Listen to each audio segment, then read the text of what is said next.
I'm triggered, but I'm honest. Like, my daughter is 6. They never left my oldest.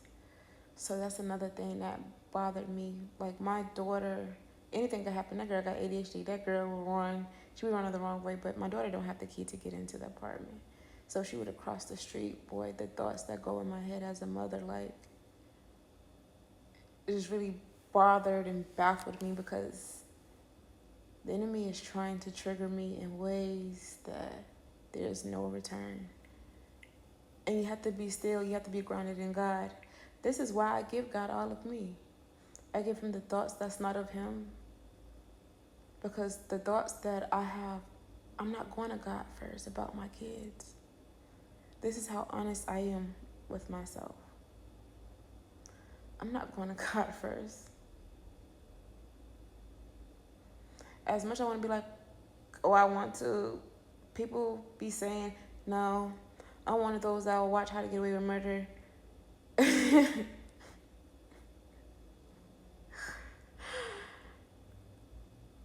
Because they are the greatest gifts that I can ever have. They saved my lives in so many ways. My kids are my blessing, my start over to do the right thing, to show them something different. So to when people do things purposely to trigger you, and they know not what they do, but then again, people do. I have to give God me. I give God me in private.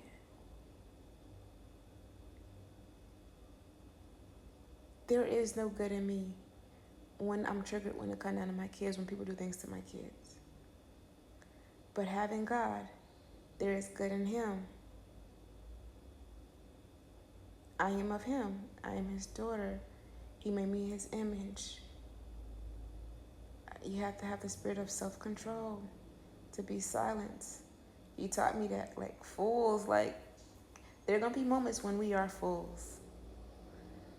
But even as a fool, you be silent. When you're triggered, you be silent. Because it ain't going to go if you allow yourself to get out of character. That's what the enemy wants. He wants you to give a response. They want a reason to say something to you. Nah, y'all keep spinning the block, but you're not going to get nothing out of me. And the crazy thing is, this is the crazy thing. I'm no one to judge. But I will be about my kids. But then that's not going to make me a bad person. That's not going to make me to get in heaven. That's not my place. I don't know how far I'll take it. I'm scared to do anything to anybody. Like, and that's the crazy things. It's like I'm scared to murder somebody. I'm scared, but it's like I lose all fear when it comes to my kids, and that's what scares me. That's what scares me. Fear is gone. Yeah, fear is gone. About all 3 of them. Yeah, fear is gone.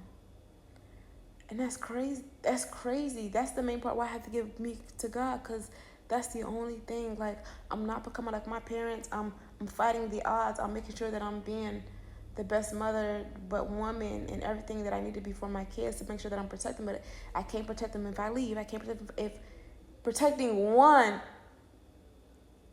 could start a whole chain. If I do something trying to protect one, and then something happens to me, I'm still leaving my other behind. So that kind of keeps me in place to not do the wrong thing, to not say the, and that's crazy how that works. Like, I'm scared to do anything. Like, I'm scared to do anything, harm somebody. I'm scared. But it's crazy how that fear leaves when it comes down to your kids. And then just sitting here reading Ecclesiastes 9.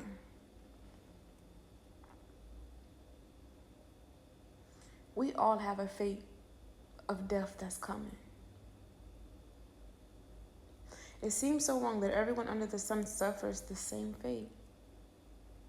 Already twisted by evil, people choose their own mad course, for they have no hope. There is nothing ahead but death anyway. There is hope only for the living, as they say. It's better to be a living dog than a dead lion. The living at least know they will die, but the dead know nothing. They have no further reward, nor are they remembered. I don't fear death the way I used to. And I know that we all gonna die, but I wanna die doing the right things. Not because out of a moment I decided to make a decision and to plan my course to go down a path that go down something more worse. I'd rather be persecuted knowing I'm doing the right things that God taught me. I'm so scared of disappointing him. It don't make no sense, but I'm honest with him with my thoughts. That's why it's important you give God your thoughts.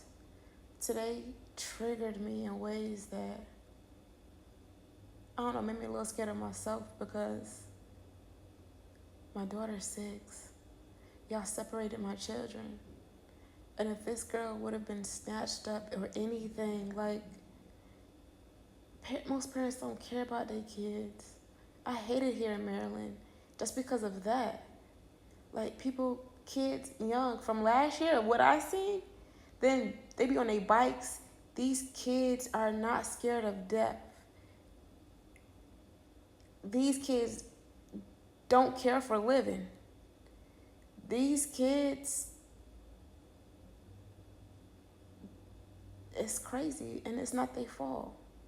It's the parents' fault. These kids ain't asked to be here. To know that my last suicide thought was in 2022, and just the thought of my kids, me leaving them, my kids saved me, because God knew that the enemy would come in with thoughts that weren't even mine to try to take me out. But when I think about them, I want to be all that I can for them. I want to be here for them. It's crazy that, like, when things happen to them, you got to think about all of them and try to make the right choices. That's the only reason why I'll say, because of God, I'll make the right choice. But my mind don't go there first. When it comes down to my kids, and this is why I'm fighting, my own thoughts and God's thoughts, his plans and his ways. You got to be still and let God fight for you, and I'm trying. I ain't the perfect Christian when it comes down to that. If I got a weak area, it's me getting triggered about my kids. And I ain't scared to say that because now I know how to fight. I'm already ahead of the enemy. You want me to be triggered. You want me to get out of character, but I'm not. I give God me every thought. It ain't a point of hiding that from him. And just like that, he sends me here. And I just like, yeah, let me go read the word. And it was on this.